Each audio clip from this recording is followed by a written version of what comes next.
Hi guys, it's Benjamin. In honor of Coming Out Day, I am going to make one last video, and this one is my coming out about HIV. Early on in my life, I wasn't given the birds and the bees talk. I wasn't given the safer sex talk. I didn't know what was right and what was safer. And So growing up, I was sexually active, but I really wasn't that promiscuous. And I always knew, oh, you need to wear a condom to prevent STDs, but I never heard of HIV or anything of that nature. So I met this guy who I really fell head over heels for. And about a month or two into the relationship, he collapsed outside of my job. And when that happened, we had to rush him to the emergency room. And when we rushed him to the emergency room, he began to shiver and shake, and I didn't know what to do. I felt helpless, and I I remember going to beg the nurses for blankets, but they wouldn't give it to us. And um, and sorry, um, I remember going to the nurses, and they refused us those blankets, and it took about 4 or 5 hours before they saw him, and they began performing tests and trying to figure out what was wrong with him. And immediately he was diagnosed with gonorrhea, and so they admitted him into the hospital. And um, even being by his side during that time, I had to fight tooth and nail. Um, because I wasn't his legal spouse, and that we had no valid standing as a relationship because we were a same sex relationship. But that's beside the point. Um, a couple of days passed, and they found out he had this thing called pericarditis. And what that is that that is um, the heart fluid around your heart, that it becomes infected and it becomes very, very painful, almost to the same symptoms and feeling as a heart attack, but on a constant basis. So they did some further tests and found out he had second stage syphilis. And once they found the pericarditis, they performed HIV tests, and the first test came back negative. And I just remember breathing this huge sigh of relief, and thinking, okay, we're fine. Like, we can get through this. Syphilis is no big deal. That's just a couple of shots, and boom, we're done.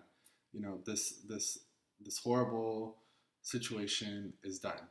So we he's still in the hospital, and for the next couple of days. And I remember it was a Saturday, like around 7 in the morning, and I was sleeping in the chair, and I wake up to hear the doctor tell him, "We're sorry, we made a mistake. Your test actually came back. You're positive for HIV." And I remember the doctor was so cold and so heartless, and his first response was, "You're gonna leave me, aren't you? You're going to walk out that door, because who wants to deal with this?" And I remember making making a promise to him that I would, I don't know anything about this, and I'll figure it out, and I will go to doctor's appointments. I will go to support groups. I'll be by your side because, I love you past this disease. And then about 2 days later, a case manager comes in, and the case manager says, "Hey, this is just a normal procedure, but we need you to go get tested." And then it hit me that I was at risk for being HIV positive. And I didn't want to leave his side, so I waited and put it off until he was discharged from the hospital. And then I went down to the county health department, and did all the tests, ran everything. And I remember those 2 weeks were the most agonizing, long, stressful. I didn't eat, I didn't sleep. I just remember just waiting for that call and just waiting to hear the results. And the day came where I got that call. And when I got that call, the case manager said your test results came back and everything came back non-reactive. And my first reaction was guilt. I felt guilty for not having been diagnosed with HIV. I felt like, how can I really understand how my partner, uh, what he's going through, what he's feeling, and that why couldn't it have happened to me instead of him? And when that happened, I I had to remind myself that I can still be there for him. I wouldn't understand a lot of his feelings or emotions. So I've started to go to his doctor's appointments and his all his lab works and everything. And the good thing was that his test results came back that he his body was fighting it normally, so he didn't need medication. And once I found that out, it was a huge sigh of relief. It was a breath of fresh air to know that, okay, he's not going to die. He is healthy, and that I still have my boyfriend.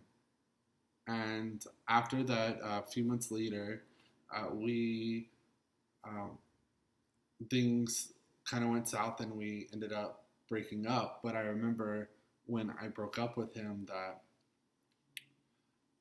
I knew what he was about to go through in terms of rejection and stigma and just living the life of an HIV positive male in the gay community. And I remember feeling like such a monster and such a bad person because how could I reject somebody or how could I let somebody go? I should be able to make this work regardless of what's going on in our relationship because he's HIV positive, and that, I have to be the hero. And it took me a long time to really deal with those emotions and deal with that guilt. And even when I was working in the field, I had that guilt and that shame for doing that. And until recently, I've really accepted a lot of things, and to this day, I'm still HIV negative.